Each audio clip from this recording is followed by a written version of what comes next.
You stop thinking completely.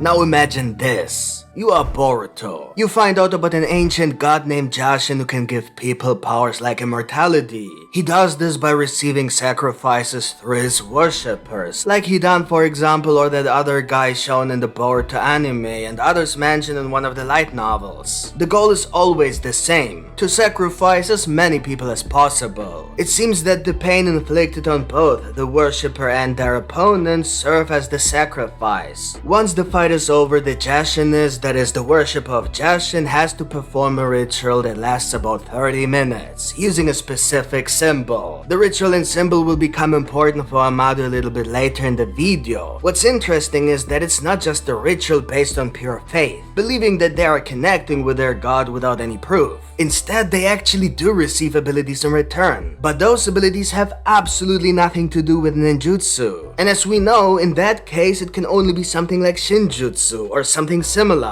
A definite proof that Jashin must be an Otsutsuki. All this started back in Naruto and has continued even beyond the end of the series, appearing in one of the side stories released by Kishimoto. And the fact alone that the creator of Naruto decided to delve deeper into Jashinism even after the series ended is a clear sign that it will become relevant in Boruto. There was absolutely no reason to pick up that plot after 20 years. I mean, Jashin's symbol showed up only a few times, man, even Waldo appears more often. By the way, lately the Boruto content on my channel is exploding.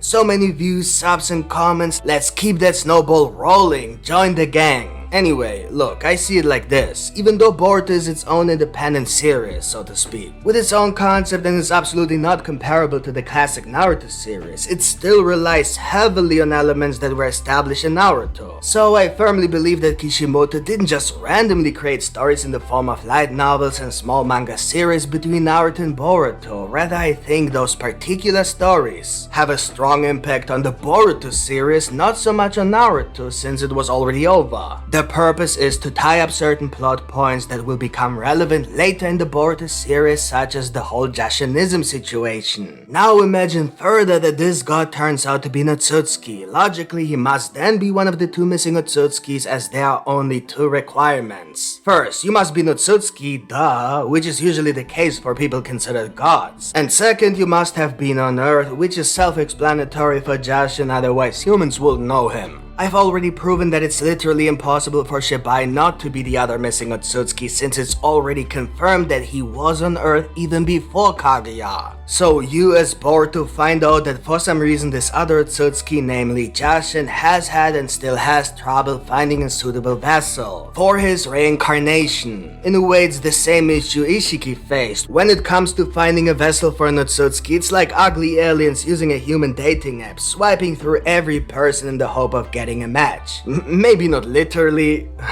Y'all are going to jail! Period! However, unlike Ishiki, who could use his ability to essentially become Jigen's parasite and over time gain full control and adjust to Jigen's body, to the point where he could even implant a very unstable and weak karma on him. Enough to stay alive, but not enough to properly reincarnate. Now imagine what Jashin Otsutsuki could go through if for some reason something in his reincarnation went wrong. But as we know, he can't die. You see? So if he really is the second missing Otsutsuki, then we know that he must have been the one who was fed to the 10 tails so that Shibai could cultivate the god tree. In normal cases, the Lord Otsutsuki prepares a vessel before being sacrificed. But what if Jashin did just that and is now indeed living among humans, but not as an Otsutsuki? Instead, he would be similar to Ishiki in a way, living inside Jigen's body, a sort of mix between a human body with weak Otsutsuki abilities. Or maybe he's like some sort of particle or cell left behind, you know, a little crumb of the piece the 10 tails consumed. I mean, that's kind of how Hidan explained his powers. And it's not even the real deal. So Jashin's power must be much more effective.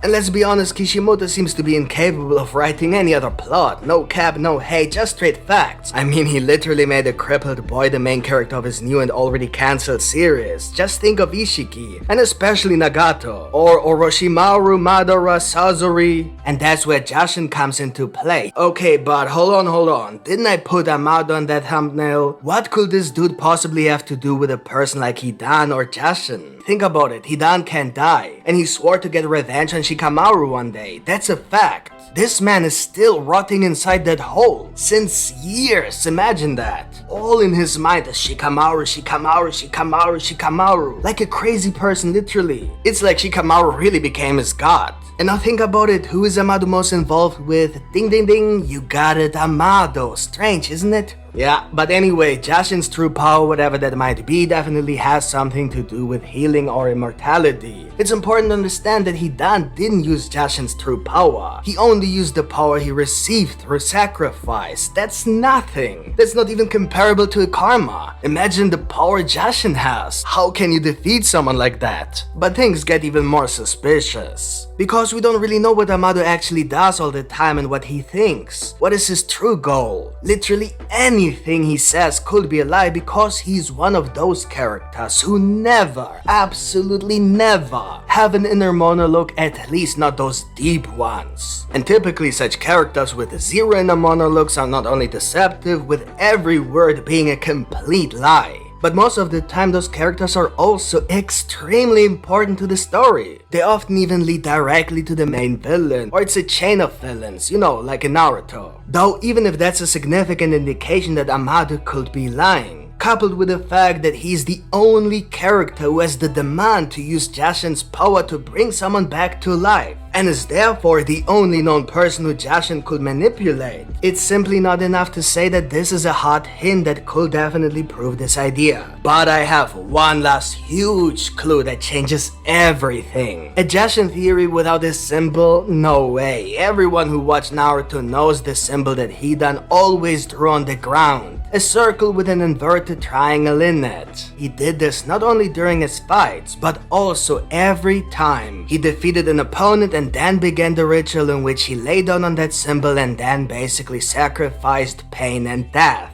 Now, if Amado had something to do with the Jashin, we naturally assume that the symbol must be found somewhere connected to him. In fact, in all of Boruto, that symbol appeared only once. Now tell me, what are the odds that this symbol shows up in a single panel on the ground, together with Amado, who shows great interest in Shikamaru, alongside with someone that is Delta, who just fought Naruto and is lying in the center just like Hidan always did. And at the same time, Delta is also the main focus here, whom Amado tries to revive, which is basically giving immortality. Like, come on. We know that after Delta fought Naruto, a drone returned with collected data. One could assume that it collected data from Naruto and the others, or from Konoha. Another possibility is that it contains Delta's most recent memory, including the fight against Naruto. By returning to Amado, he could synchronize the last backup of his daughter with a recent event. In this way, she would simply go to sleep after losing to Naruto, and the next moment she opens her eyes, it will be as if no time has passed for her. But that would probably align with Amado's current official intentions, and as we know, he has zero inner monologues, so everything could be and is likely a lie anyway. However, if we interpret that really strange symbol on the ground in comparison to Jashinism, then we can see that just like Hidan always lies inside the circle after a fight as part of his ritual to sacrifice pain and death to Jashin. Similarly, in Boruto, the drone also docks onto the center of the circle inside the triangle after Delta fought Naruto and died.